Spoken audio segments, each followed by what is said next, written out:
Yeah. Now don't shake it. See, don't. I know. Yeah. No move and no ginger. I have to tell you anything about doing this. You're okay Yep. with this. That's me.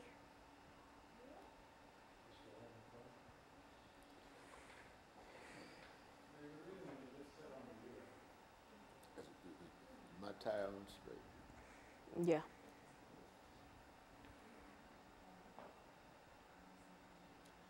You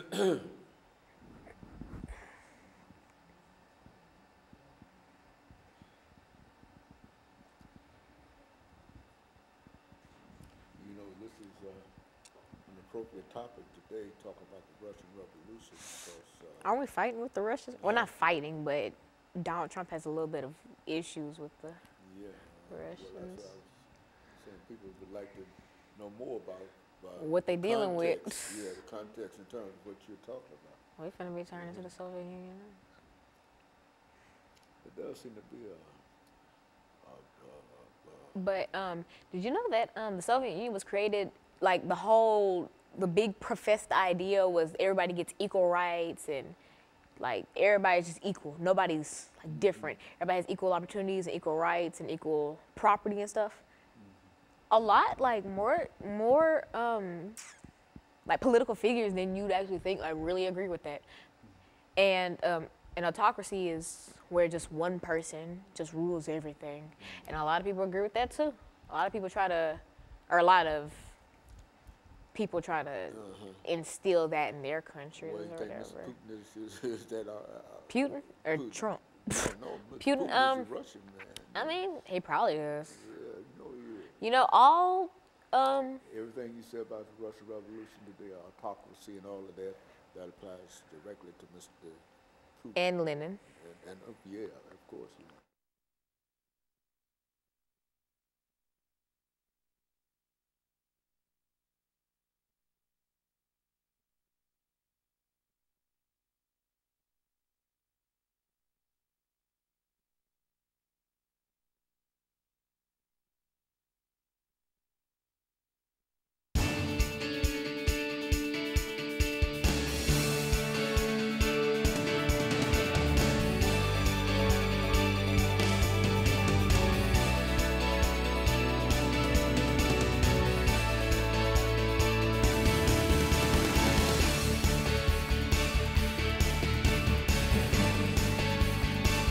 Thank you and welcome to the show today. The topic today is the Russian Revolution. And we're fortunate to have with us to talk about the Russian Revolution, Alana McLaughlin. And of course, Alana, let me welcome you to the show this morning and to tell you how delighted we are to have you with us. You've not been with us on a number of occasions, but nevertheless, you are with us today.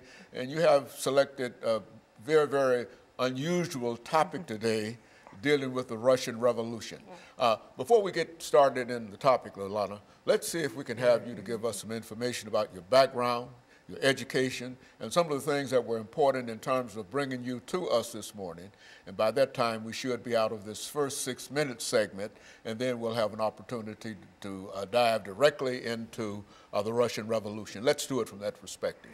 Well, as you previously stated, my name is Alana McLaughlin. I am a freshman at the Nashville School of the Arts. I play trumpet. And what really brought me here was my love for history and talking about topics that a lot of people don't know about. Like the Russian Revolution, people know of it, but people don't really know about it. Mm-hmm. And so that's my main purpose here today, to shed light on a topic that is kind of important. And, well, all historical events are important because they tie into our modern daily life in some way, shape, or form. But about me, I'm Alana McLaughlin. I am very involved in sports. Like I said, I play trumpet. I am in marching band. I cheerlead, etc. Just things like that. And that's about it. But school comes before everything. And I'm really more of an academic-based person. So that's very good. So let's look at the so-called Russian Revolution, Lana, and give us sort of an overview in terms of the kind of information that you're going to give us this morning dealing with this very, very important historical event? Well, the overview of the Russian Revolution is really just the big name for two sets of revolutions. And these two revolutions kind of work together to tear down the Tsarist autocracy. And now, if you're not familiar with that, it's a type of democracy or whatever. And it's a type that basically means one person rules everything. So they rule government, they rule the people, just one big leader. If you look back in history, there were lots of forms, well, attempted forms of autocracy. Say Hitler and the Jews, he tried to kind of run everything with him just being the sole leader, not really having a government, just him. Lots of dictators try to instill an autocracy, but a lot of times it doesn't work. But as I was saying, the Russian Revolution is just a big name for that. And see, once the Russian Revolution occurred in 1917, this overthrew that autocracy that I mentioned, and this was the beginning of the Soviet Union, which would come to play in 1922. Why don't you tell us something about how this overthrowing of this autocracy came about? What was an autocracy, and what was the name of the basic kind of thing that upheld the whole Russian situation up until that time? Well, what upheld the Russian people was the fact that none of them had rebelled up until this revolution, this rebellion. They all sat and kind of tolerated this autocracy, this one person trying to instill beliefs and views that the Russian people didn't necessarily agree with. But they let this pass by until certain people stood up and tried to break down this barrier. And these people can be seen as the equivalent of like civil rights leaders for African Americans. As we know, civil rights leaders tore down the barrier of segregation and things like that, and they helped bring equality for their people, as the people who stood up for the Russians did. And there's so many people, more than I can name, that stood up and fought this. But in the end, these people stood up, and that's how the part one of the revolution started, because like I said, there was two revolutions. They both occurred in 1917 though. And the Russian Revolution is just a big overview of those two revolutions. Okay, and so what we'll do, we'll take our first commercial break in a few seconds, Lana, and then we'll have an opportunity to come back and to deal with the second part of the Russian Revolution. And so essentially, you're saying that the revolution started in 1917, 1917, almost immediately after what we generally call the First World War. Yes. As a matter of fact, it was a product in a real sense of Russia's participation in the First World War. And after that war was over, then we get into that first revolution in the Russian Revolution. Coming primarily because of all of the destruction that occurred during the war in Russia itself. And so what we'll do, we'll take our first commercial, and we'll be back with our audience following this very, very short commercial break.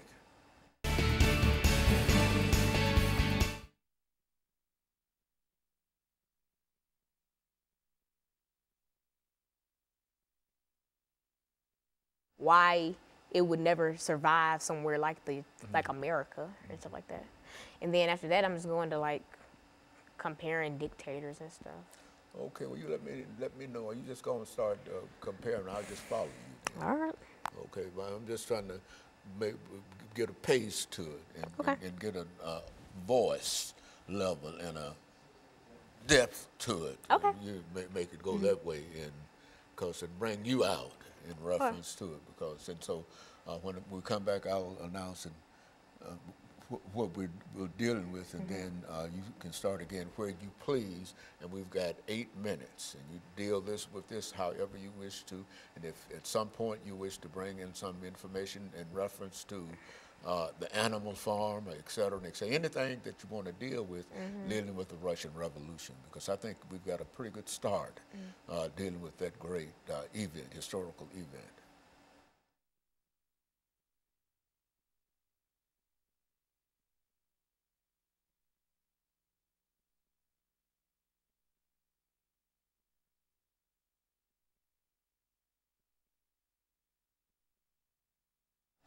Thank you, and welcome back to the second segment of the show for today.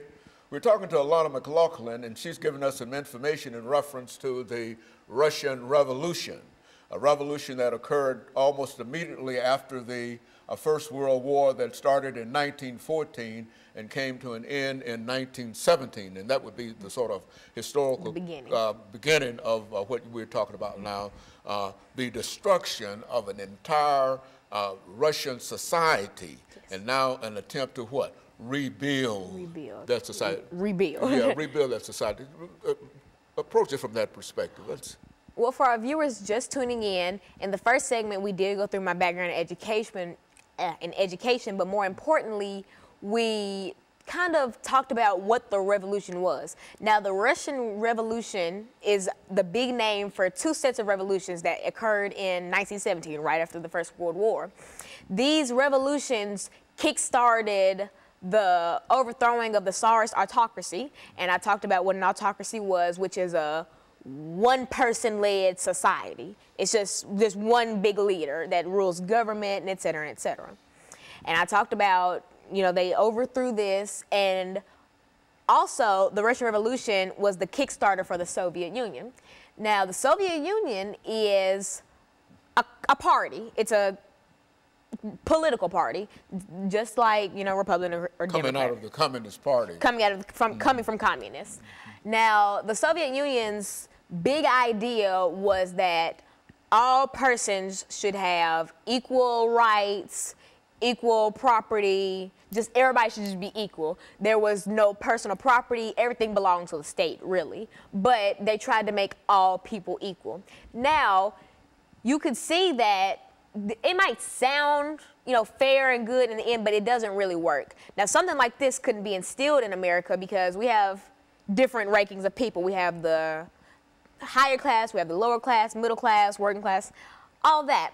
And to make all these people into one little division. Equal. Yeah. Everything is equal under that system. Is that what wouldn't necessarily work, because while all men are equal, all their possessions and some skills and et cetera are not equal. And so the Soviet Union tried to just take away all personal properties. You know, you were just blank, basically. You were nothing but, me and you were the same. Even though we're quite different people, in their eyes, we're the same. We're not individual.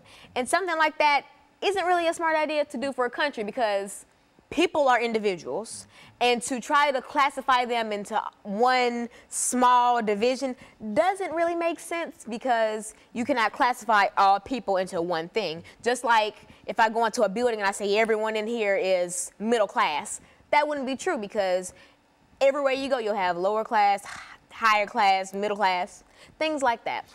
Are you saying that even though there's an attempt to make everybody equal, that all individuals are not, the same, and therefore, no matter what kind of system you develop, you have to make arrangements for those differences within America, within individuals. Is that what we're saying? Yeah, and some lesser-known political parties say that, you know, people are equal, but we're different, and that's true. We're no man is worth more than the other, yet we just have different skills. No, we're not the same. Like me and you, we both deserve the same things, deserve the same treatment, but we're not the same. We're not on the same levels. And that's kind of what the Soviet Union wanted to do to all the Russian people. Like, the capital city for the Soviet Union was Moscow, and that was also the largest city. And this was Russia. The biggest country in the Soviet Union was Russia. And so I'm kind of focusing in on Russia because of the Russian Revolution. And so in making all those people the same, it didn't really work out. And so, but here's a surprising fact. After 1917, once the revolution started, once it ended, this was 1922 at this point. That's when the Soviet Union really came into power and was classified as an actual party. The Soviet Union did not end until 1991, July of 1991. So this actually lasted, and it was incorporated for the Russian people. And so this was, 1991 was about 20-ish years ago. This really went on for a long time, and people don't see that. They think of, when they hear Soviet Union, they think of, oh, this was back during Lenin and Tsarist autocracy. this was very close to 27. This is 2017. That was not a long time ago, and so it's very strange to look at it that way because the Soviet Union was still coming into par when we had like modern televisions and stuff like that. It's very strange to think about. You know, Lana, thinking about the Soviet Union and some of the things that you've already said about equality of opportunity and et cetera, I think that you can look at the Constitution of the United States of America and say in reality, these are some of the things that are promised in the United States Constitution. Now, what made Russia different from the United States? Well, see, the United States, the Constitution says, you know, all people are equal and all this and that. That's not really how America treats their citizens, or the United States. You could say that all people are equal and all people get equal chances. That's not really what happens. Because, and I feel like in the Constitution, things like that were promised so that we could kind of instill it in the country, and maybe like over time we'd start to believe it. But that has yet to happen because we still have hate crimes and hate groups and KKK and things like that. And so up until we actually start to instill the things that the Constitution says, like black people have the right to vote, but there are still voting centers in predominantly black cities that get burned down because black people are trying to vote. And so once the United States starts to actually abide by we abide by it, but the government does, at least. The citizens haven't really clicked yet because, you know, black people we have our rights now. Once the Constitution went through, you know, we had people like Martin Luther King and Rosa Parks fight for our rights. We have rights. We can do whatever at this point, but citizens still try to make it hard for us to do whatever. And that's kind of like Russia. You have the right to, but you won't really be able to. Lana, over these last few seconds that we have here, and perhaps we might be able to pick this up during the last segment, that when we talk about equality and rights and political rights and et cetera, we're essentially saying that both those things could apply to the United States as well as Russia. But in a real sense, I think that there's a constitution in the United States that promises this, the 13th, 14th, and the 15th Amendment. And I think that in a real sense, Russia, the United States has moved closer toward the implementation and the recognition of these rights more so than Russia or the Soviet Union. And of course, we're going to take our second commercial break, and we'll be back with our audience following this very, very short commercial break.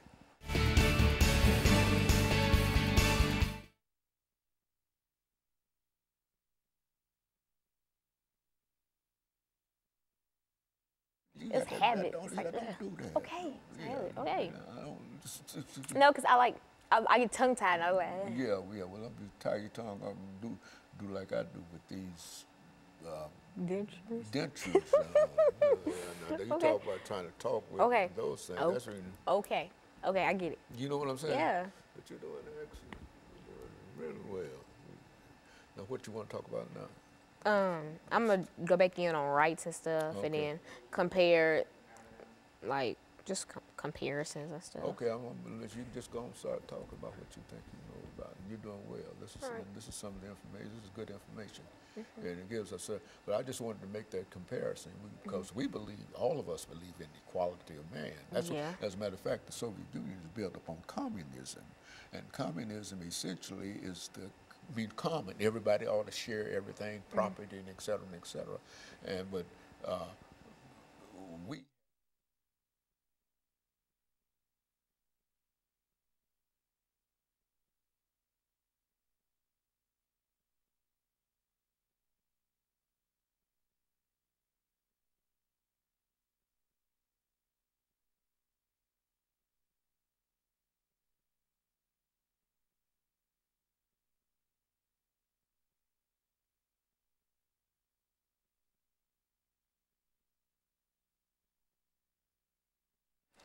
Thank you and welcome back to the final segment of the show for today. We're talking to Alana McLaughlin, and she's given us some information in reference to the Russian Revolution. Alana, let's see if we might be able to pick up where we left off during the second segment to give you an opportunity to perhaps look at the Russian Revolution the promise of equality as promised in communism, and then perhaps say something in reference to the Declaration of Independence. We hold these truths and et cetera, that kind of thing. Talk about it from that perspective. Now, in the last segment, we compared the Soviet Union to how the United States is, and we talked about how the things that they implemented in Russia from 1922 to 1991 wouldn't really work in the United States. And here's another reason for that. Communism, which was very prevalent in Russia and, Moscow, was, it was based on the word community, communism, community, which is all men are equal, all men should share, things like that. Now, America, we have the 14th, 15th, and 13th, 14th, and 15th Amendments that basically talk about African American rights, because there wasn't really a time where Caucasians, their rights were taken away. It was basically black people. And so, in talking about communism and all that, they wanted other people to be equal and share. We couldn't implement that in America because we went through slavery for 300 years. People weren't equal for 300 years, and only after slavery did we start to think about, oh, well, can black people vote? Can black people, have basic human rights? Can we give those back to them? And eventually those were given back to us due to the Constitution. But as I said in the last segment, United States citizens are known for not really implementing those Constitution-like rights. Like, for instance, I mentioned how African Americans do have the right to go vote, but you'll still hear plenty stories about predominantly black voting centers getting burned down because of white supremacists don't want black people voting. And it makes you think, are we back in the 1800s where black people couldn't walk outside without issues from white people, or just from any other race that felt that they were above African Americans due to the color of our skin? And that's something that really makes you think, what if America tried to implement something like that? Would we have not gone through slavery? Would the Constitution be written like how it is? Would women have rights? Because, women got rights and that's crazy. Well, it's not crazy that women got rights. It's crazy that women had to be given rights. It's crazy how men think that they're above women just because of maybe stature. They are men. Because they're men. And it's crazy how white people or other races think they're above African Americans because they're white. And so that's a lot of things that happen in Russia. If you try to compare them to the United States, it wouldn't really fit like a puzzle. It wouldn't fit together because it wouldn't work. America wouldn't go for something like that. If we got a president and he tried to instill communism and all that, everybody would be like, equal, I'm not equal to this black person, or I'm not equal to this woman or child. It would be lots of issues. Let's end this, Lana, over the next 6 minutes by taking thought of something that I learned quite early in college, and that was the Declaration of Independence. And I think in a real sense, what makes Soviet communism and the United States democracy different is because of what? The Declaration of Independence, which is a promise that is made, that is kept consistently in American history, even during the time when slavery existed. When Thomas Jefferson wrote, "We hold these truths to be self-evident, that all men are created equal and they are endowed by their Creator with certain inalienable rights, and they are what? Life, liberty, and the pursuit of happiness." Now, whatever has occurred in the United States of America, we have not moved away from the doctrine of what? Universal right, or what? The Declaration of Independence. Now, in the Soviet Union, when that was declared in 1917 during the Communist Revolution as this idea of equality, there was nothing that they could base that idea of equality in communism, and especially on this whole concept of the Declaration of Independence. There is no Declaration of Independence to the degree that in the Soviet Union as there is in the United States. And I think that in a real sense, that's one of the great differences dealing with the Russian Revolution and the American Revolution. What do you think about that as a statement? Well, the Russians, like you said, they didn't have a lot of weight to back up communism. They just kind of said, well, all people are equal. They didn't have anything implemented into government to say that all these people were equal. They didn't have any declarations and stuff like the United States, like America has. We had, as you said, the Declaration of Independence, which says, you know, all men are equal, are born equal. We have writings to back this up. We have laws to back this up. The government implemented this. And though the government did implement this, the citizens still have yet to implement this. Now, for a good deal, most hate crimes and stuff, the rate has gone down since, say, segregation in the early 1900s. But the fact that you still hear about hate crimes means that not all American citizens are really keen on equality or keen on that everyone is equal, because if everyone was equal, we still wouldn't be having hate groups like the Ku Klux Klan or white supremacist groups or LGBTQ plus hate groups, things like that. We haven't really begun to understand that people are equal. Yes, it's written down, but do you believe it? Because something could be in writing, but you still won't abide by it. Rules, almost. You know, we have laws that people break every day. And so it takes time for you to implement this, but I hope that soon American citizens start to wake up and smell the roses and start to implement these rights, because they weren't written for no reason. They were written so that we can implement what these founding fathers wanted: independence and equality and things of the sort. A final thought in reference to this. I think we can also say that the United States has had a longer period of time in working out its opportunities toward equality with the Declaration of Independence. They had, to overcome, 300 years of slavery. Now, in Russia, there was no slavery as such, but there was what was known as serfdom.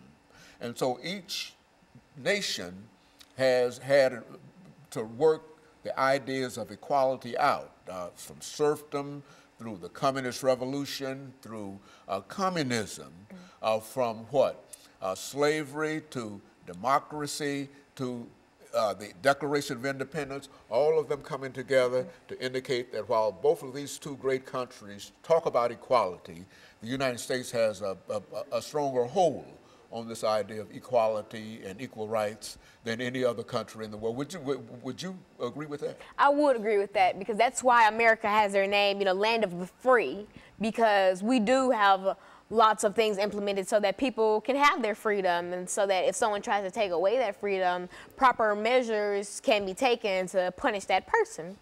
And so America does have the strongest hold on independence and slavery for their people. I think that we are a country that tries to let people get equal rights and stuff, but no country will be perfect. Not everyone will see that everyone is equal, but the American government does usually see that everyone is equal and independent, has the right to vote, the right to bear arms, the right to do what they want. There's a more conscious, a final statement we might make, there's a more conscious understanding of Americans working toward equality, than even any though other country. It might not be recognized or realized that there's always this effort to move toward equality, much so more than any other country in the world. And I think that with that statement, I can thank you for bringing by that excellent information this morning, and to know that you have really given me encouragement in terms of some of the things that you've said.